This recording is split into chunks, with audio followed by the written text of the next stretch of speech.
Hi everyone, welcome to Harsha Trainings. Myself Harsha, I am a Pega trainer at Harsha Trainings. And welcome to the series of videos that we are making on 33 technical terms that one should be aware of if you want to get into a software job. So in the last videos, we have explained so many technical terms that we regularly use in our day-to-day life in a software project. And in the last video, I have explained about defect, bug fixing, defect management tools, what is unit testing, what is test case review, what is peer review. So up to this we have discussed. If you are a new user to this particular volume of videos, before this video, there are 4 videos that we have posted. You can go and watch those videos as well in order to understand all these technical terms that we use in our projects. Okay, and now we are going to look at understanding about the remaining technical terms that we have from 27 to 34, like staging, code retrofit, release management and implementation plan, and deployments, developer job versus production support job, service now tool, tickets, and finally I thought of adding one more thing called log files. Okay, so everyone must be aware of all these things when you are working in a software company. And here you go now. See, the technical term that we are going to look at now is called staging. In the last video, I was explaining about, see, the development once you have done, the code will be moved from development to QA environment. From QA, it will move to UAT. UAT after it will go to production environment. When the code is been moving, in between if you have any issues been identified, there will be defects that are going to be raised. After all the defects are being tested successfully, everything is fine, then code finally will go to production server. And now we are going to talk about staging. Staging means, see here, we have already explained about the code that you have created, that you have developed in development environment will be moved from development to QA. So then how it will be moved? See, the entire code that you have written, for example, if you are a Java developer, so the Java code files will be there. All these code files will be made as one zip file, and the zip file will be placed in one of the shared folder. Usually it is not the one, usually in a shared folder in your office, whatever that company that you have joined, there will be a shared folder for which you will be given with access. So in the shared folder, the code zip file will be placed. So now this particular folder path where you have all the code files zipped and placed will be also accessible to some other teams. Whoever has access to this path, they will be able to access. So this particular area is called as staging place. It is called as staging place. So staging place means the folder path where you are going to place the code files zipped together into one single zip file. This is called as staging. And the next one is code retrofit. Okay, so this is another important term. I would have explained this little before, but still, see, sometimes there is a need in the development environment where 2 or more developers have to work on the same code files, or in case of Pega we call it as same rule. See, then if you are going to develop on same rule or same code file, you need to take the branch of the file. I'll tell you an example of what is meant by branch. Okay, branch means, see, for example, if you have one file, okay, let's go with somewhere this file. If 2 people at a time, if they wanted to work on this file, what is the way? See, both of them at a time they cannot open and work on it. I'll tell you one simple approach. Copy this file and paste it. The pasted file is going to have a different name than the original. Let's say the pasted file is steps to install Pega 8 v1, and one more time you copy this file and paste it, steps to install Pega 8 v2. Now the original file is there and 2 copy files are there. Person 1 can make the changes on v1 of this file and person 2 can make the changes of v2. Now both of them, they don't need to wait for each other. See, if it is a single file that they have to access and update on one single file, only after one person completes his updates, second person will be able to work on it. So here the second developer have to wait on it. So that's the problem, waiting time is there. Instead of waiting, if I copy this, if I make 2 more copies of the same file, then 2 of them work on each copy. So after both of them work on each copy, see, copy 1, whatever the change is done, that can be merged with this particular one. And copy 2 changes can be merged with the next one. Like the merge of copy 1 and copy 2 can be merged into the resultant file. So this is called retrofit process. This is called as retrofit process. Okay. So I will explain you now by using paint and all. Okay. See, there is a file. So this file contains data. Let's say ABC. This is the data that is present in the file. Okay. Now there is a person 1. See, person 1 wanted to update this file. Okay. And another person is there, person 2. Person 2 also wants to update the same file.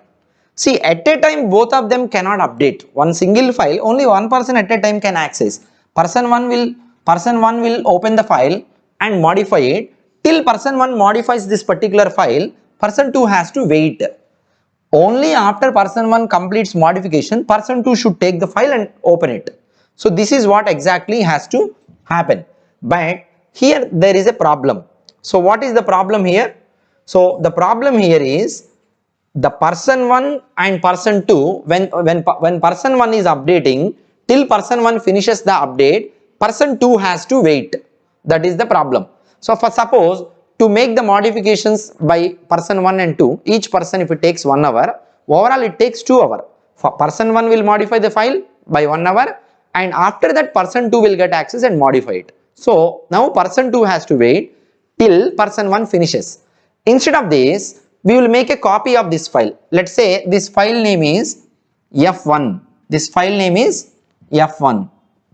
Okay. So when this file name is F1, I'll make a copy of this file. So there is a copy of this file. So the copy will be like F1 V1, and another copy I'll make F1 V2. Like this I will make a copy. So now what happens is person 1, so here also ABC, data is ABC and this is also ABC. So there are no changes made. Now person 1 is going to take the access of copy file. He will be working on it. At the same time, person 2 also can work on it because this is a copy file. So person 2 also will get the access to this particular one. Original is already there as it is. So now they are able to parallelly work on the same file without waiting for each other. Person 1, person 2, they don't need to wait for each other. So for person 1 to make his changes, if it takes 1 hour, and for person 2 if it takes 1 hour, but overall for both of them to make their respective changes, it will take only 1 hour time. So now so let's say for example, person 1 has made some changes. He has added 1, 2, 3 into this file, and person 2 has made some changes. He has added 4, 5, 6 into this file. Now both of them have done their changes without waiting for each other. After these changes are done, this particular file should be merged,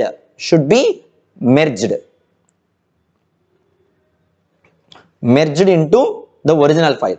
After this is been merged, what will happen? This original file will have 1, 2, 3. So this is gone. Now person 2 is going to get his file merged. So when he is merging, 4, 5, 6 will come. So for merging process, if it takes 15 minutes, overall both of them have finished their development in 1 hour 15 minutes. Previously when they are waiting, it was taking 2 hours time. So this process of merging one file into another file, we are calling technically as retrofit. What are we calling? Retrofit. See, this is in case of files I told you as an example to better understand. But in reality, these files contains code.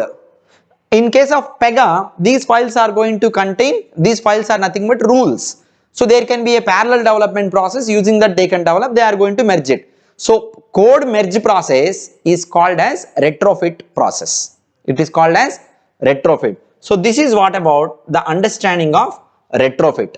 So I hope you are clear about what is staging and what is code retrofit. Code retrofit means you are going to merge the code that you have implemented with the original code file, that is called as retrofit. This retrofit will be done. After the retrofit is been done, again testing will be done. So in case of test process, any defects and all, I already told that procedure and all. And now let us consider everything is been done. Code retrofit is done and even testing is also done. Everything is successfully completed. Now you see here release management. What do you see this?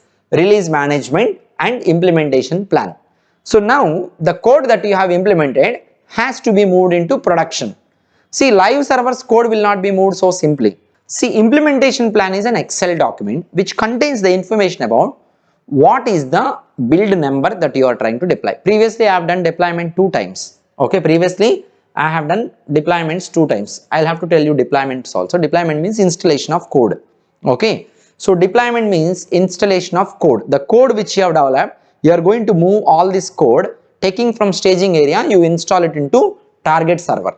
So that is a production server, let's say. So that is called as deployment process. Deployment means the build file, whatever that you have created, okay, zip file which I have told about in case of staging, that will be installed onto target server. So to install this on target server, there is certain process to be followed. That will be followed by release management team. There is a separate team, release management team or DevOps team or build engineers team. We can call anything. And implementation plan. They have to follow certain steps. What is the build number? So what are the files that are moving? Who is the developer? Who is the tester? And who is test manager? Who is project manager? What is the backout plan, importantly, which means that when this deployment is being done, if there is any failure in the deployment, we should be able to back up everything and place the original one. This backup plan, everything is going to be mentioned in the implementation plan document. Once this implementation plan is been approved, then deployment is going to be done. Deployment means this particular zip file will be installed on the target server. Once deployment is done, then your project will be live. In the live server, once it is done, it is live and business users can access your application. Okay, I hope everyone clear about staging, code retrofit, release management team, implementation plan and deployments. And next I am going to tell you about developer job versus production support job. So many of the resources, they don't know about what is production support. Everyone from the college level also you know about developer job. And developer job means, suppose if you are learning Java, if you are going to work as a Java developer, you might be writing the code in the Java. Apart from development is said to be forward engineering. It is said to be forward engineering, means you are going to develop the things from beginning to ending. And now production support job means, see, the business application that is there in live server. Okay, so live server, the business application that is running, Amazon application is presently running, right? That is a live application. This live application, there might be some issues sometimes. Sometimes you might be seeing some issues in the Amazon live application. Maybe when you are trying to make the payment failure is going to happen. You will call customer care and inform them payment is failing, I am not able to make it. That is one issue that is being caused in the application.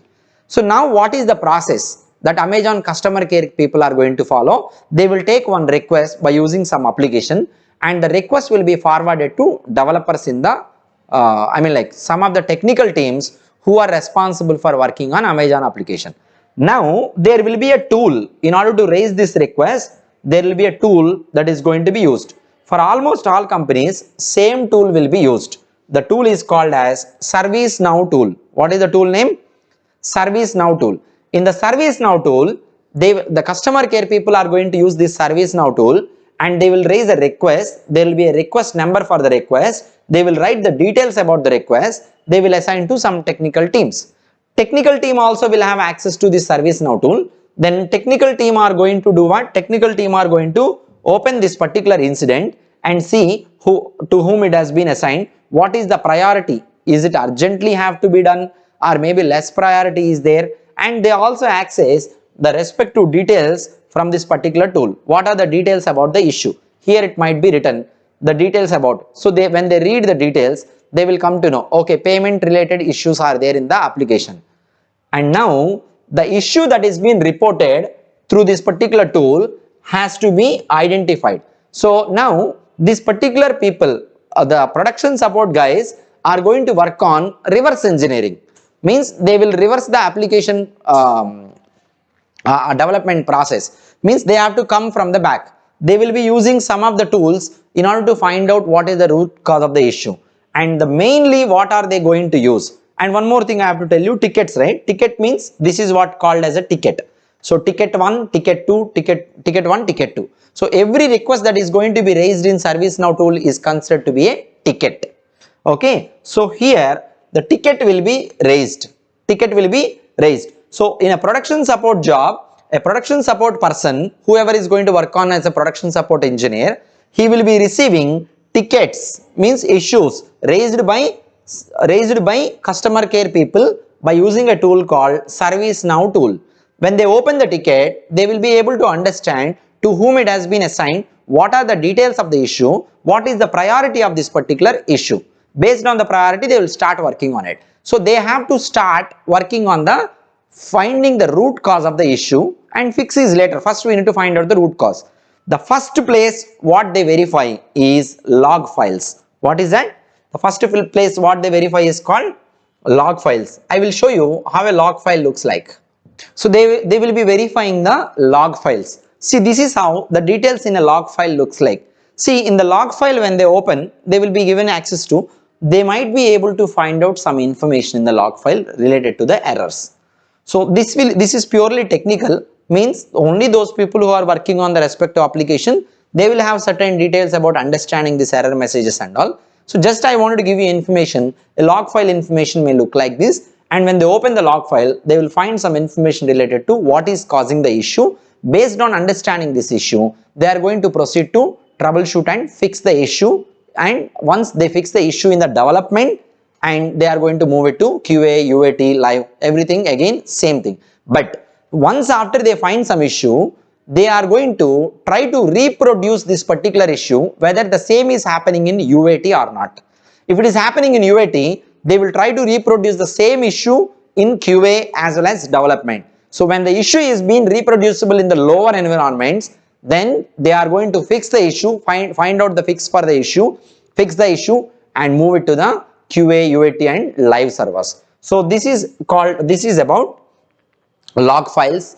So log files will be mainly accessed by production support team. So the job of production support is always to work on support tickets. When there is any issue in the live server, that issue will be reported to customer care people. Customer care people are going to use a tool called ServiceNow tool, and they will create a request. That request is called as ticket. The ticket will be assigned to production support team. They will be working on the ticket. The first place that they verify is log files, and after they find the issue in the log files, they are going to try to reproduce the issue in lower environments, UAT, QA, development. Once they are able to reproduce the issue, they are going to find out the fix for the issue. Once they find the root cause and fix the issue, that will be moved from development to QA, QA to UAT and UAT to live servers. So this is how it is going to function. So I hope all of you guys like our videos and the content that we are providing. If you are really interested about this, and if you are really finding it useful for you, for your career, please don't forget to subscribe our channel.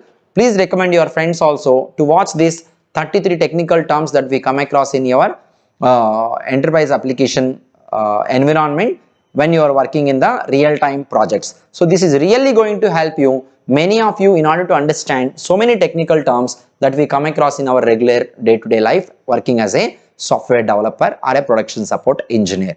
So hope you guys like this video. If you have any technical questions or if you have any career guidance related questions, you can contact us anytime. You can call us on the number that is being displayed in this particular video, and you can post your question in the comment section of this video as well. Okay, so myself Harsha signing off. Thank you for watching.